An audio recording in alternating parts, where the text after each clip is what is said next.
organisasi di Muhammadiyah. Beliau ketua PCDM, pimpinan cabang istimewa Muhammadiyah Rusia tahun 2012-2020, dan hari ini beliau menjabat sebagai wakil ketua lembaga seni dan budaya pimpinan pusat Muhammadiyah.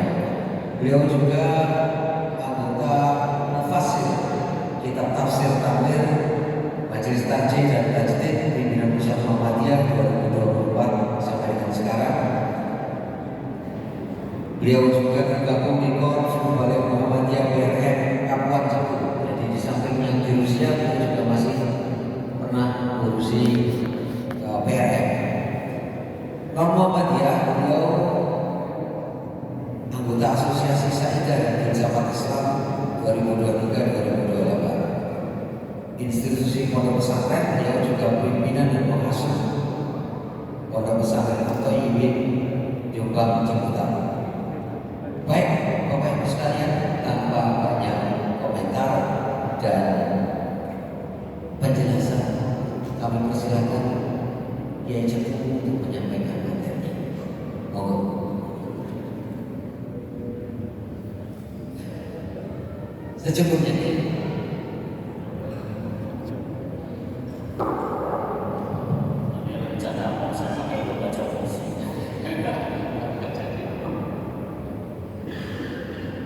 Mari kita tarik rahmatullah dengan sama-sama baca Bismillahirrahmanirrahim. Bismillahirrahmanirrahim. Assalamualaikum warahmatullahi wabarakatuh. Alhamdulillah, asyhadu an la ilaha illallah wa asyhadu anna Muhammadan abduhu wa rasuluh. Allahumma shalli ala Muhammad wa ali Muhammad kama shallaita ala Ibrahim wa ali Ibrahim innaka Hamidum Majid. Amma ba'du, ittaqullah haqqa tuqatih wa la tamutunna illa wa antum muslimun. Segala puji bagi Allah atas rahmat, atas rahmatnya hari ini kita masih bernafas, hari ini kita masih bergerak, bernafas dan bergerak, tandanya kita belum mati. Pada saat yang bersamaan ada saudara-saudara kita dipanggil Allah lebih dulu. Karena itu ini merupakan nikmat yang luar biasa, masih hidup, mau ngaji. Semoga seluruhnya yang hadir masuk surga. Amin. Yang kedua, salawat serta salam kita sampaikan kepada Nabi Muhammad SAW. Yang ketiga, yang saya hormati seluruh pimpinan PDN Lamongan, yang saya tidak hafal satu-satu namanya, dan saya sebut seluruhnya dulu ya. Saya hafal Ustaz Taufik, sama Ustaz Joko, ya, saya ketemu sama Seniman, Mas Silvi, Mas Fai, Ketua PDA. Tapi harusnya lihat baju PDA Lamongan. Orkom seluruhnya, tidak saya sebut satu-satu. Saya doakan seluruhnya, Orkom, lembaga, PDN, PDA, seluruhnya masuk surga. Amin. Yang keempat, sekarang jam 9, selesai tidak selesai tapi setengah 10 aja. 11. Lebih nggak boleh, kurang boleh. Udah, bisa jadi jam 11 maksimal, kurang boleh, tapi lebih nggak boleh. Kalau lebih namanya bid'ah.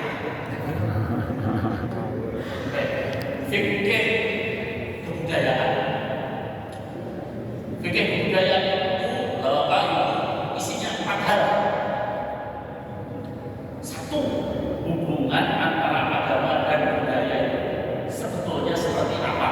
Itu isi fikih budaya yang pertama. Yang kedua, memaknai tradisi. Yang ketiga, hukum seni. Keempat, budaya berpikir Muhammadiyah itu seperti apa? Pada poin keempat ini, di dalamnya saya masukkan kasus Salafi. Sebetulnya Muhammadiyah dan Salafi itu cara berpikirnya sama atau tidak? Nah, karena itu akan saya bahas di poin yang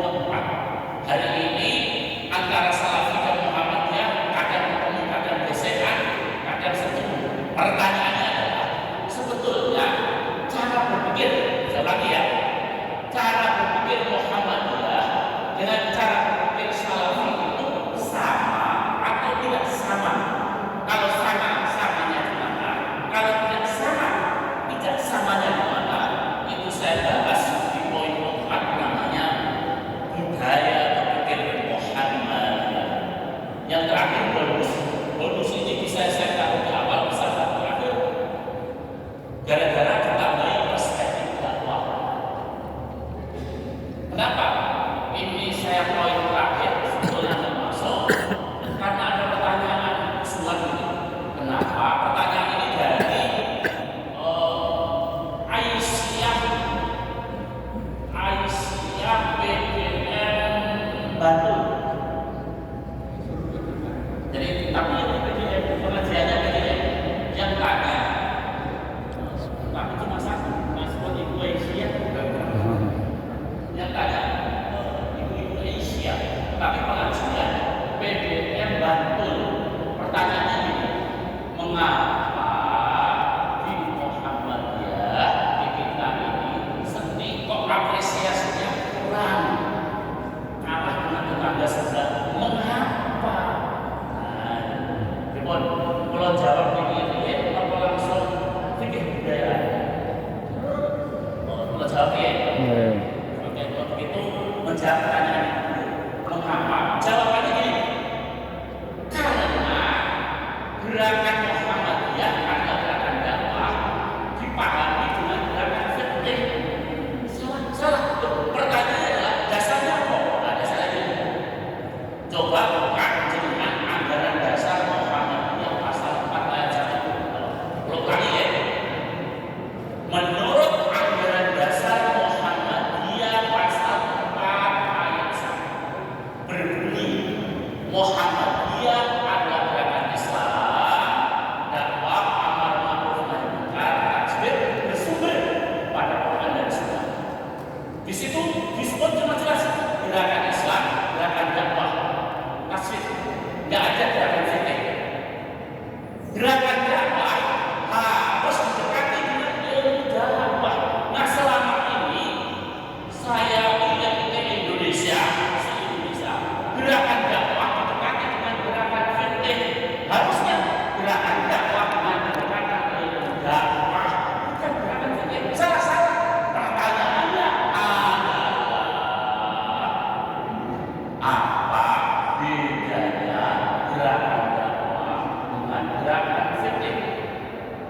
Ulang lagi ya, apa bedanya ilmu dakwah, gerakan dakwah dengan ilmu fikih?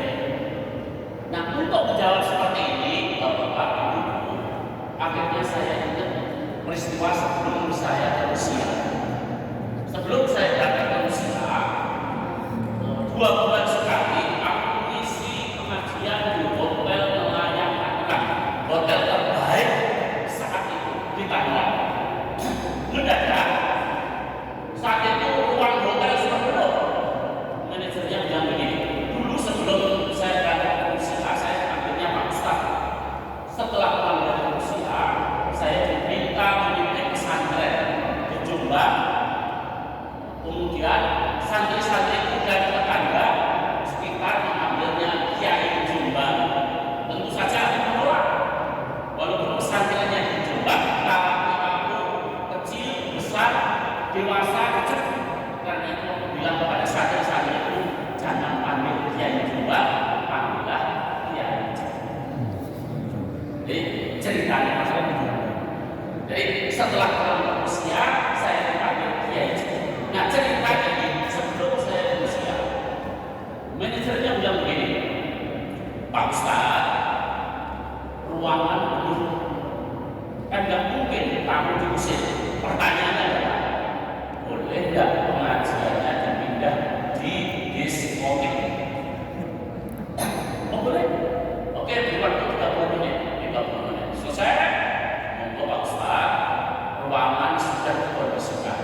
Ini kali pertama aku masuk diskotik. Sudah nggak ada lagi yang biar kayak film-film, nggak ada. Perempuan-perempuan yang hadir sudah kecil lagi. Jadi semua karyawan harus ngaji. kemudian aku isi pengajian di diskotik. Selesai isi, saya ganti. Ada pertanyaan, ada diam. Saya lupa.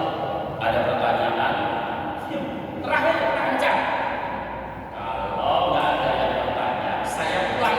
Tandanya sudah paham. Ada yang mau tanya, ada seorang perempuan bertanya. Pertanyaannya gini, Pak Ustaz, apa hukumnya kerja di diskotik? Itu pertanyaan. Karena mereka kerja di diskotik. Apa hukumnya kerja di diskotik? Kalau pertanyaan saya pertanyakan ke ibu-ibu, pasti jawabannya apa? Kalau bapak-bapak,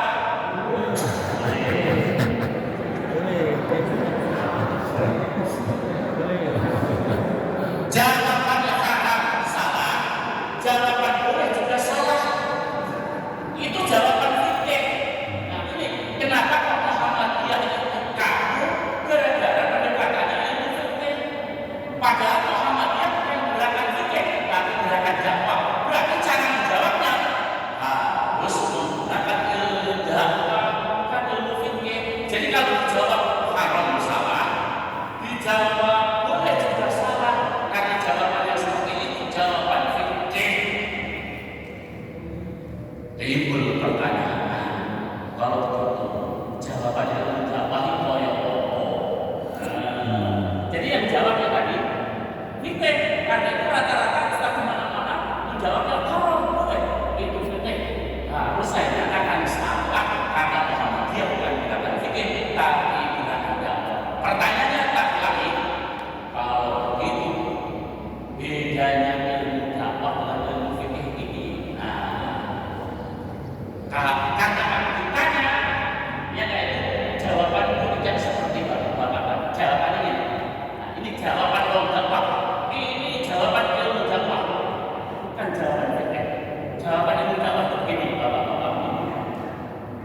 Bismillahirrahmanirrahim. Mbak yang bertanya, aku ini orang ingat menjawab pertanyaan. Terus orang ingat. Mengapa orang ingat? Karena kalau menjawab haram, pasti kamu akan berkata, enak saja Ustaz, haram kasih amplop.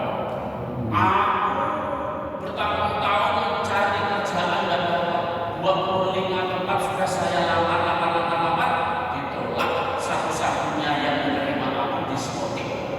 Enak saja Pak Ustaz mengamalkan haram. Memangnya Pak Ustaz mau ngasih aku uang bulanan apa?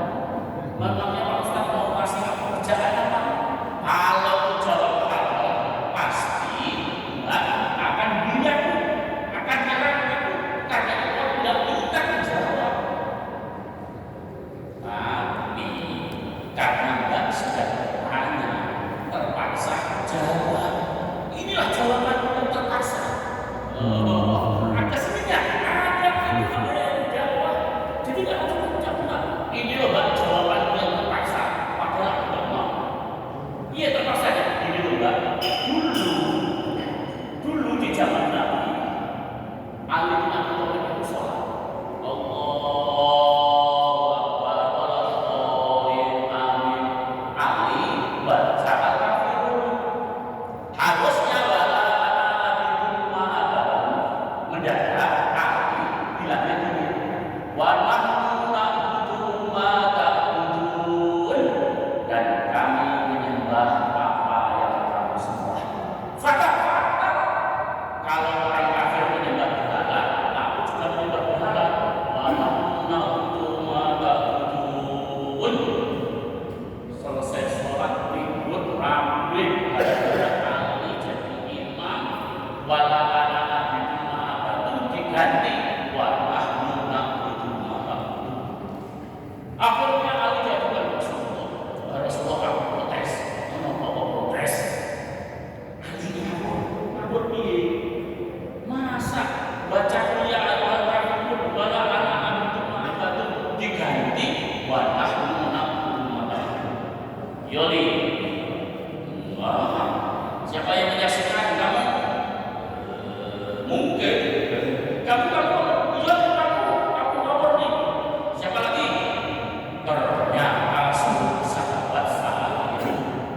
dia mendem pada makhluk. Mengapa? Karena memang belum ada larangan makhluk. Karena itu ketika sholat masih dalam keadaan mabuk, akhirnya salah baca. Karena memang saat itu belum ada larangan mabuk, maka alih akhirnya mabuk. Nah, ketika ini terjadi, turunlah Quran surat An-Nisa ayat 40. Ayo Allah, yang punya HP, yang punya Quran dibuka. Di situ boleh dibuka. Surat An-Nisa ayat 40. Ini bisa mas teknisi. Allah klik Google Quran surat An-Nisa ayat 40. Yes, ketemu ya. Monggo buka. Ya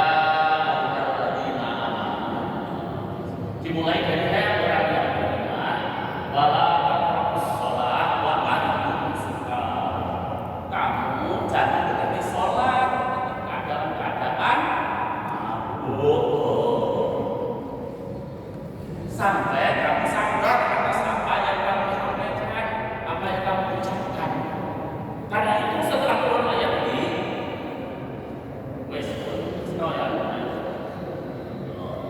teguran kepada Allah agar kalau lagi mabuk ya jangan sholat. Jadi kejadiannya kayak Ali, artinya para sahabat enaknya mabuk jangan sholat. Akhirnya sepakat, ya sudah kita mabuk setelah selesai sholat isya kan mabuknya panjang. Akhirnya para sahabat mabuknya setelah sholat isya mendem. Begitu mendem, besok-besok bangun, begitu bangun. Konteksnya sekarang itu, ya Allah, aku sampaikan sholat subuh, sekarang seringnya mataharinya besar, mungkin udah jam 10, ya Allah, aku nyesel, besok-besok aku udah mau mabuk. Ada lagi yang begitu bangun, ya Allah, aku tidur di jemberan, aku nyesel, besok nggak mau lagi mabuk. Ada lagi begitu bangun, kaget, kenapa? Udah, lu cek, nggak pakai celana, nggak pakai katok, Google, namanya mabuk. Ya Allah, aku isin, aku nggak sadar kalau aku Google. Besok, aku sudah nggak mau lagi mabuk, gara-gara mabuk, aku Google, ya Allah. Maka para sahabat besok lagi nggak mau mabuk, bukan karena haram, tapi karena mabuknya lebih besar. Ketika para sahabat makin hari nggak lagi mabuk, karena nggak mau mabuk, mabuknya lebih besar, turunlah Quran surat Al-Baqarah ayat 211. Klik Al-Baqarah 211. Mereka bertanya kepada yas'alunaka 'anil khamr. Mereka bertanya kepadamu tentang khamr. Dijawab oleh Allah bahwa di antara keduanya itu manfaatnya ada, tapi mabuknya lebih besar. Mas Muharram, Quran itu ternyata mengakui bahwa mabuk itu ada manfaatnya. Kira-kira manfaatnya apa? Manfaat, walaupun sedikit. Kira-kira apa manfaat? Kira-kira? Bios itu. Kalau ngerti, berarti pernah. Kata ponakanku yang saat itu tinggal di Ambon, dia punya pacarnya orang kaya, sementara dirinya miskin, mau ngelamar takut, maka dia mabuk dulu. Loh, kok mabuk? Biar pede. Jadi katanya konon kalau orang mabuk itu kepercayaan dirinya itu makin kuat. Mau dibahas? Tapi madorotnya lebih besar. Akhirnya para sahabat besok makin lagi nggak ada yang mabuk lagi. Ketika itulah Quran turun surat Al-Maidah ayat 90, ayat 90. Di situ sudah dinyatakan bahwa kalau itu rijsun min amalis syaitan, bahwa kamu itu najis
harusnya gerakan dakwah kita dengan ilmu dakwah.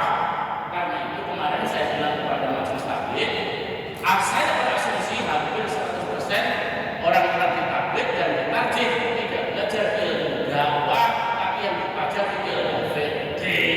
Makanya kamu. Jadi dakwah itu siasat. Siasat kok kaku? Ya orang mau ikut. Nah di sini. Jadi ini menjawab pertanyaan kenapa kok di kita seni itu apresiasinya kurang gara-gara gerakan dakwah didekati dengan ilmu fikih. Harusnya gerakan dakwah didekati dengan ilmu dakwah. Itu nah itu setelah ini siasat politik. ilmu dakwah itu apa? Psikologi dakwah itu apa? Kan hitam putih kalau bilangnya. Kenapa? Karena setelah itu saya masuk ke fikih ya. Fikih kebudayaan karena muktamar kemarin di Solo ada 7 agenda. Jadi selama kepemimpinan Prof. Baiban ada 7 agenda prioritas. Nomor 3-nya langsung mengejar nomor 3, memperkuat dan memperluas basis dakwah yang akan membentuk. Itu bunyi keputusan muktamar. Saya hanya ngutip, terus dijelaskan oleh Profesor Haidar Nasir. Ini maksudnya ini dakwah Muhammadiyah pendekatannya mesti berubah. Lagi ini yang menyampaikan itu langsung. Aku cuma ngutip bahwa pendekatan dakwah Muhammadiyah sekarang ini mesti berubah. Dia maksudnya berarti kalau dari kemarin pendekatannya ilmu fikih, berarti sekarang dekati dengan ilmu dakwah. Karena apa? Karena kita adalah gerakan dakwah seperti yang termaktub di dalam anggaran dasar Muhammadiyah pasal 4 ayat 1. Muhammadiyah adalah gerakan Islam, gerakan dakwah, bukan gerakan fikih. Nah, hari ini menjadi masalah karena gerakan dakwah didekati dengan gerakan fikih. Saat ini masuk fikih budaya langsung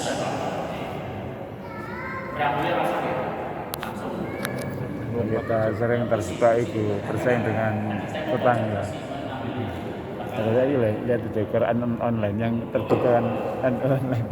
Kita butuh dengan mereka. jadi Islam ini saya ciptakan, saya ijtihad.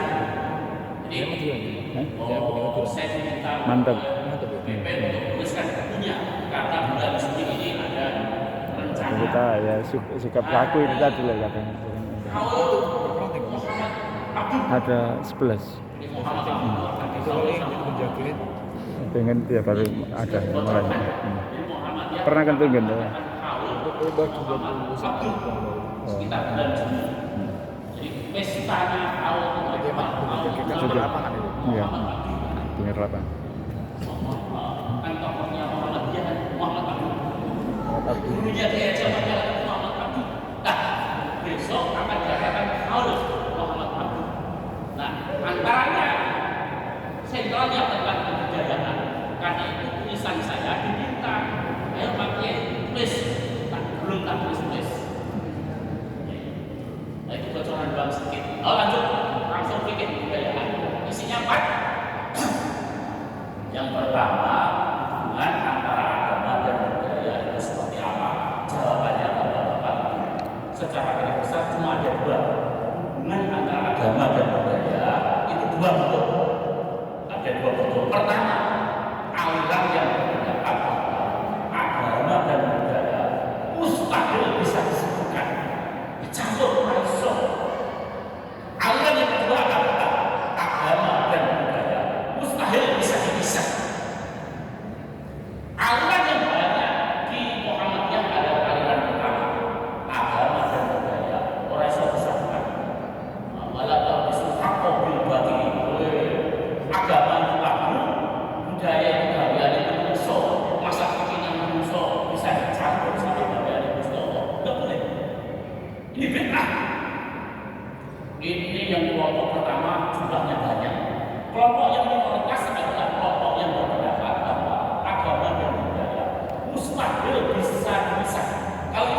wajib. Saya ulangi lagi, ma la yakimul wajib illa bihi wa huwal wajib. Suatu kewajiban tidak akan mencapai sempurna kalau tidak ada yang mendukung, maka yang mendukung itu menjadi wajib. Pertanyaannya adalah apa yang wajib, apa yang mendukung sehingga yang mendukung itu menjadi wajib. Saya jawab sendiri aja ya. Saya sendiri. Apa yang wajib? Yang wajib sholat 5 waktu. Apa yang ditutup? Menutup aurat. Kalau nggak menutup aurat, sholat tidak sempurna. Pertanyaannya adalah menutup aurat pakai apa? Boleh nggak ibu-ibu, bapak-bapak menutup aurat pakai gaun jati? Ya boleh. Allah. Gatal. Belum sampai satu rakaat jebol. Ganti aku diganti daun pisang boleh. Allah. Itu rokok.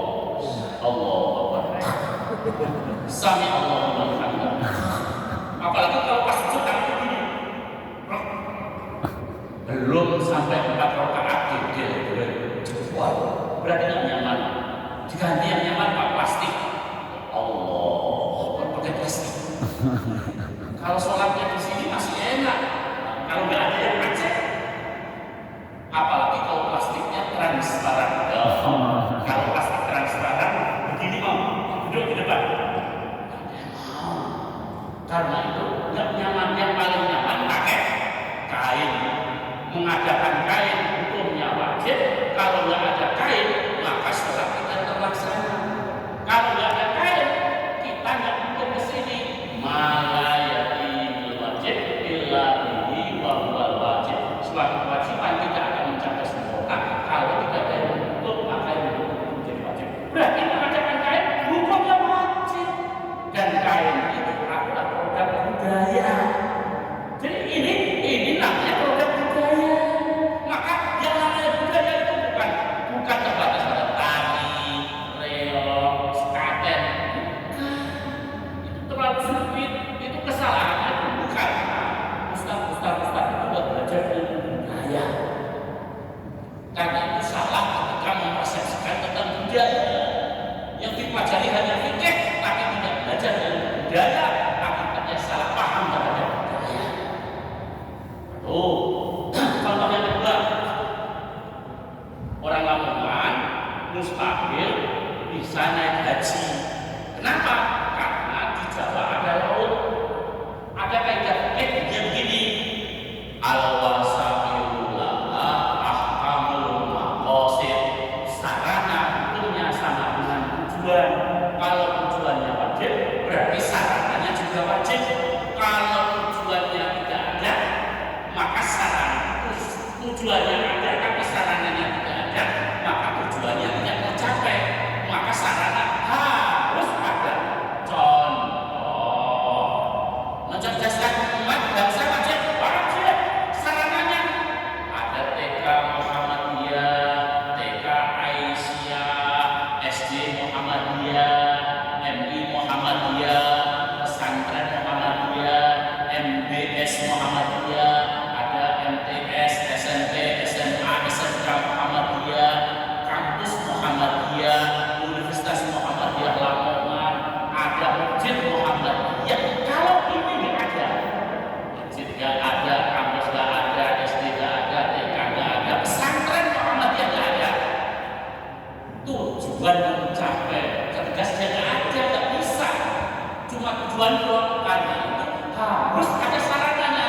Al-wasailullah ahkamul maqasid. Sarana hukumnya sama dengan tujuan. Jadi kalau tujuannya wajib, berarti sarananya juga wajib. Berarti untuk naik haji pun harus ada sarananya. Nggak mungkin naik haji pakai apa? Perahu. Ya, namanya kali Serayu, kali Bengawan Solo.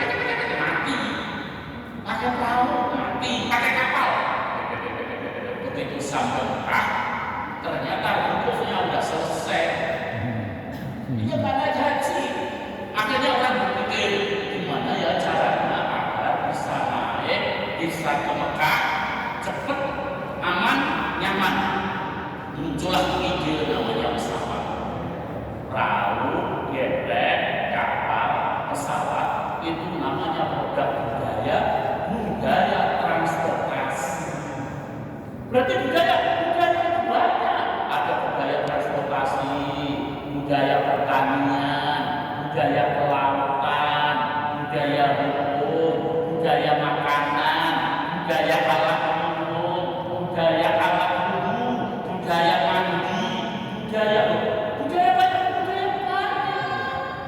budaya enggak sekedar tradisi itu kemarin Ustaz salah paham, gara-gara enggak belajar budaya, itu salah pemahaman tentang budayanya ini. Nah karena itu ini semua di HP ini namanya budaya